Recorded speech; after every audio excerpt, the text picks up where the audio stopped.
Good morning మిత్రులారా, మరొక కొత్త అంశంతో మీ ముందుకు. ఏంటంటే ఐఎన్ఎస్ వాగ్షీర్. ఏంటి ఐఎన్ఎస్ వాగ్షీర్ అంటే ఇండియన్ నేవీ షిప్. ఇది పూర్తి స్వదేశీ పరిజ్ఞానంతో తయారైనటువంటి జలంతర్గామి. దీనిని P-75 స్కార్పిన్ ప్రాజెక్టులో భాగంగా తయారు చేశారు. ఇది జనవరి 2025 నుండి విధుల్లోకి అంటే పనిచేయడం ప్రారంభించింది. ఇది డీజిల్ మరియు ఎలక్ట్రిక్ ఇంధన వ్యవస్థలతో పనిచేసేటటువంటి జలంతర్గామి. ఇది ప్రపంచంలోనే అతి నిశ్శబ్దమైన జలంతర్గామిగా ప్రసిద్ధి. మరి దీని గురించి చూస్తే దీనిలో మొన్న డిసెంబర్ 28, 2025 నాడు రాష్ట్రపతి ద్రౌపది ముర్ము గారు ఇందులో ప్రయాణించారు.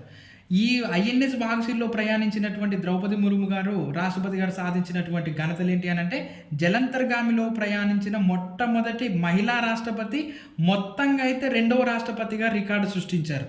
మరి మొదటి రాష్ట్రపతి ఎవరు ఈ జలంతర్గాములలో ప్రయాణించినటువంటిదనంటే, ఏపీజే అబ్దుల్ కలాం గారు 2006లో ఐఎన్ఎస్ సింధు రక్షక అనేటటువంటి జలంతర్గామిలో ప్రయాణించారు.